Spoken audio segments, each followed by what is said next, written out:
Oh yo, what's up? Another day, another vlog, guys. Today is rainy day. I-share ko lang sa inyo, guys, no. Yung akin tong paraan or diskarte. Depende naman sa inyo kung gagayahin nyo or hindi. Siyempre, may kanya-kanya naman tayo pag-iisip. Kasi ako, guys, pag tagulan, hindi na ako masyado umiinom ng malamig yung galing sa rep. Yung iniinom ko, maaligamgam. O kaya nilagyan ko ng, ito guys, ang yung mga sangkap ko. Loya, nilagyan ko ng, sa isang baso nilalagyan ko yun ng dalawang butil ng, dalawang butil ng, yung, tawag nito, yung bawang, tapos kaunting loya, tapos bawat baso, kalamansi na 5 piraso. Tapos guys, may dinurugan ko siya ng, kasi since may tanim naman ako dito na oregano,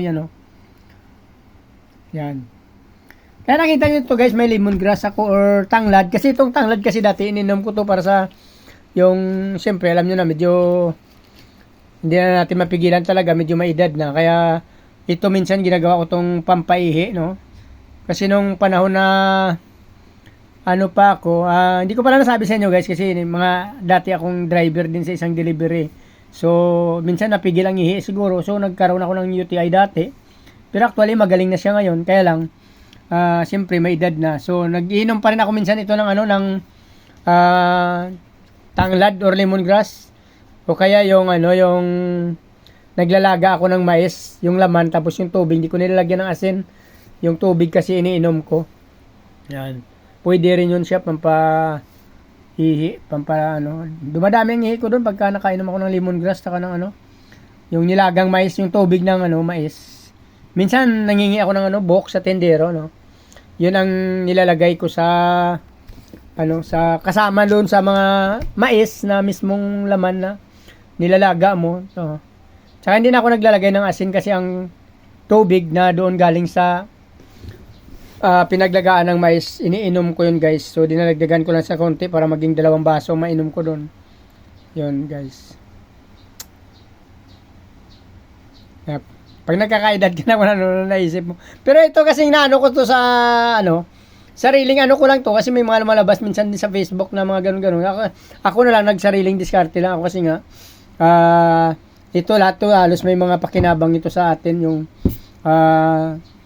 kalamansi, yung mga bawang, tsaka yan mga luya. Yan kasi ko kasi parang lagi akong minsan nababara yung ilong ko. Siyempre may edad ka na, since hirap ka matulog minsan pag baradong ilong mo, barado ang lalamunan mo minsan nagkakaroon ka ng plema. Kaya ang ginagawa ko to guys, ito aligamgam na tubig lang sa umaga, sa tanghali at sa hapon. Tsaka pagka sinisipag ako, ngunguha ko doon ng oregano kasi ito meron ako dyan kasi nangingi ako sa kapitbahay ko dyan nung stem ng mga oregano. So tumaba na siya kasi tinanim ko yung iba yan. So namimitas lang tayo dyan, yan, oregano. Nilalagay ko yan guys, ito sa sa isang basong tubig, nilagyan ko ng luya, 2 butil ng bawang, tapos pipigaan ko ng kalamansi na 5 piraso at dinudurugan ko ng dahon ng oregano guys. So para guminawa yung aking pakiramdam hanggang sa araw ito rin ininom ko since ngayon tag-ulan kasi mahirap din kasi buhat tupon. Medyo taglamig kasi kaya yun ang iniinom ko. Nag-start pa lang ako ito so mga pa lang to, mga 5 days pa lang. So tinutuloy-tuloy ko na to guys para kasi last time na hindi ako nagiinom nito, medyo nagigising ako sa madaling araw nga.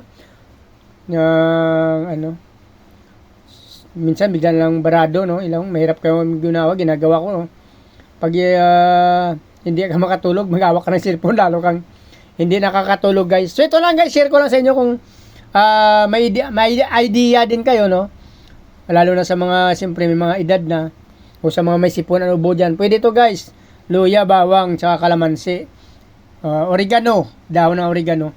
Pigayin nyo lang sa isang baso guys, lagyan nyo ng pinakulong tubig, antayin nyo na lumamig at maligamgam na kaya nyo lang inumin, tsaka nyo inumin guys. Yan, share ko lang to sa inyo. Kung meron kayong ibang idea din, paki-share nyo na lang to guys, paki-comment nyo na lang para makakuha rin ako ng idea sa inyo guys. So maraming salamat at mabuhay kayo hanggang gusto nyo. Bye bye! Malamig na umaga!